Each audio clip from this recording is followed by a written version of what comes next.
فاكر أول ما اتعرفت عليها كنت فاسد الأحلام بالنسبة ليها، مش كده؟ كنت بتبنوا حاجة مع بعض، مستقبلكوا والفرح وأوضة الأطفال وليلة، ومع ذلك بعدت. طب ايه اللي حصل؟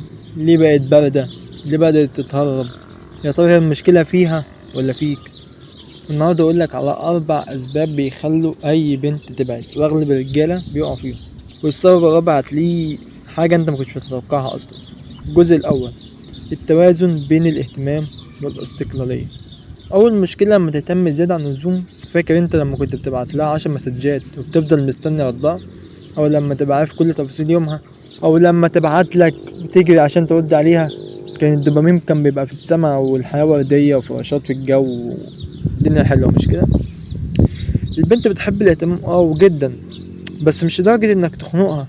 خليك تقيل، اهتم بيها بس من غير ما تبقى خيالها. الاهتمام الزيادة بيخلي العلاقة تفقد حيويتها كده. هي بتحب الشعور موضوع الاهتمام، بس في نفس الوقت مش بتحب انها تحس انها في دايرة كده مقفولة. لو كنت دايما حواليها ده يخليها ما هو جنبي، مفيش حاجة جديدة، مفيش حاجة حماسية، مفيش اي حاجة. ملل. ما ينفعش تبقى مدمون زيادة عن اللزوم مع البنت العصرية اللي هي بتاعت الزمن دوت. يعني هي الكوباية فاضية بتفضل تملاها لغاية ما تفيض. هي خلاص مش هتحتاجك تاني. سيب مساحة، سيبها تشتاق ليك. خلي وقتك يبقى مميز، خلي وقتك معاها يبقى ليه قيمة كده. تحس لو انت جيت يبقى الوقت ده يبقى احسن وقت، مش كل ما انت موجود ما فيش الكلام هيخلص. الجزء التاني، اهتم بنفسك اكتر. تاني سبب، انت نسيت نفسك. اول ما العلاقة بدأت تخش بقى في المحن والفراشات، بطلت تهتم بمظهرك، بشغلك، بحياتك. ما هو خلاص بقى، هي حبتني وانا حبيتها، ملوش لزوم تعب القلب اللي انا كنت فيه ده. البنت لما شافتك اعجبت بطموحك وباهتمامك، بس اكيد مش باهتمامك بيها لسه عارفاك، باهتمامك بمستقبلك. ولما اتعاملت معاك اعجبت بشخصيتك وشغفك لهدفك ومستقبلك انت اللي انت عايز تعمله في حياتك. لما كل ده اختفى، قالت في نفسها هو ده الشخص اللي انا اخترته، ده بقى مستقبله ملوش ملامح. فاكر انت لما كنت بتتمرن عشان تحقق حاجة؟ فجأة كل ده بقى في الهوا. ركز على نفسك وعلى صحتك. الجاذبية مش في اللبس بس، هي في طريقتك، في شغفك وحماسك للحياة اللي انت عايز تبقى فيها. لو ما بتعتنيش بنفسك كده تحس ان مفيش دافع قوي عندك. الطموح هو الشيء اللي بيخلي بنت تشوفك كمشروع تستحق الاستمرارية. هي اهم حاجة عندها مصلحتها، زي ما قلت في فيديوهات قبل كده. انت تقدر تحسن في مظهرك، لكن الاهم هو انك تكون مركز على اهدافك. لما تشوف نفسك في المسار الصح وعلى احلامك واهدافك، هتلاحظ الناس من حواليك بيحسوا انك متغير الحلو بقى بالنسبه لهم. اتغيرت عليهم، ما اتغيرتش عليهم. محدش هياكلك بقك، واخد بالك انت؟ محدش مهتم اصلا خالص. البنت لو انت ما عندكش حياه، هي عايزه واحد عنده حياه. هي عايزه واحد يعيشها في الاثاره اللي هي عايزاها. هما بيعشقوا الدراما، هما بيتفرجوا على مسلسلات التركي والهندي والافغاني. ليه؟ هما كده، هما بيحبوا الدراما. الجزء الثالث، الروتين القاتل. تالت حاجة الروتين. كل حاجة بقت متوقعة، مفي نفس الأماكن، نفس الكلام، نفس الهدايا، نفس الردود. البنت بتحب الحماس، بتحب المفاجآت. لو العلاقة بقت مملة، هي تحس إنها في فيلم قديم شافته مليون مرة. مش معنى كده إنك كل شوية مفاجآت وردود غشيمة، أماكن تصرف دم قلبك عليها. مش كده الطريقة الصح. إن البنت عملت حاجة حلوة يبقى كلمة حلوة، يبقى نظرة، يبقى مكان، أو على حسب طريقتك وعلى حسب الحاجة اللي هي عملتها. انما هي مش بتعمل حاجة وانت سمع العاشق. لا مش كده، ومش دايما كمان كده. مش دايما برضو الكلمة بتاع جدد. خلي في حاجة كده، مش زي رهانات، زي القمار كده. فاهم انت؟ مش عارف انت امتى هتكسب وامتى هتخسر، ولا كسبت تعوز تكسب تاني، خسرت لا انا هعوض. هي ماشية كده، وانت بطريقتك. الروتين بيخلي العلاقة مملة. لكن مش بس الاماكن او الهدايا. الاخطر الاكبر هو الاسلوب المتكرر. هو التكرار في الاسلوب، نفس الاسئله، نفس المواضيع، نفس العلاقه محتاجه دراما عشان تصدقني. انا عارف ان مش هي ناقصه، مش خنقه، احنا بنحب نروق دماغنا، بس هي كده. شوف ازاي انت هتفهم دلوقتي كل ده في الجزء الرابع. هتفهم كل حاجه. هما كده، دراما دراما. ممكن تبدا يومك بنشاط صغير.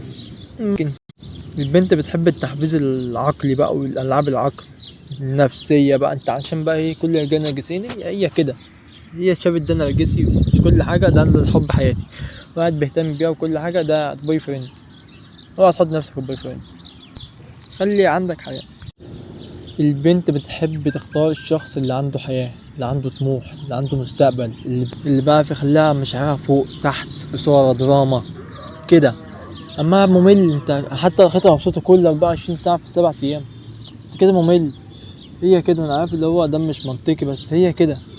الجزء الرابع، اهم واخر نقطه، حياتك الاجتماعيه. خلي عندك حياه. لما تكون حياتك كلها متعلقه بيها هي بتحس انها مسؤوله عن سعادتك. المسؤوليه دي تقيله جدا على البنت. هي مش عايزه تبقى مسؤوله عن الحياه، هي عايزه تبقى مع شخص حياته فيها حياه. مش بقولك تبقى بتاع مشاكل عشان حياتك تبقى شقيه، لا. خلي عندك اصحاب، شغل، هوايات. لما البنت تحس انك مستقل وسعيد لوحدك تتمسك بيك اكتر، عشان انت اللي مش بتعرفش تعيش لوحدك مش هتعرف تعيش مع حد تاني، مش هتستحمل انه يبعد. خلي عندك اصحاب، شغل، هوايات كده. الاستقلالية مش بس في المظهر بقى وكده يعني توريها كده، لا هي حاجة حقيقية. لازم يكون عندك صحاب وشغل وحاجات انت مهتم بيها.